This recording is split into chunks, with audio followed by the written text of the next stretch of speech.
ഇപ്പൊ ഒരു ഹോട്ടൽ തുടങ്ങുക എന്ന് പറഞ്ഞു കഴിഞ്ഞാൽ സാധാരണ ഒരു ആർക്കിടെക്റ്റിന് തുടങ്ങാൻ സാധ്യമല്ല. ഒരു ഹോട്ടൽ തുടങ്ങുക എന്ന് പറഞ്ഞു കഴിഞ്ഞാൽ സാധാരണ ഒരു ആർക്കിടെക്റ്റിന് തുടങ്ങാൻ പറ്റില്ല.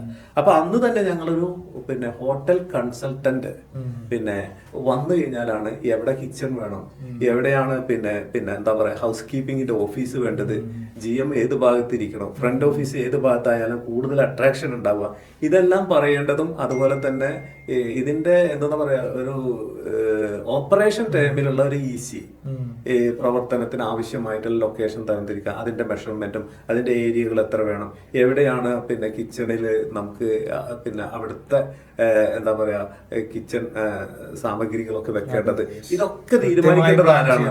ഈ കൺസൾട്ടൻസിയാണ്. അപ്പൊ അങ്ങനെ ആദ്യം മുതൽക്ക് തന്നെ കൺസൾട്ടൻസി വേണം. അതുപോലെ തന്നെയാണ് ഇലക്ട്രിക്കല്, അതുപോലെ തന്നെ പ്ലംബിങ്, മറ്റു എല്ലാ മേഖലകളിലും ഇവരുടെ സഹായം നമുക്ക് ആവശ്യം.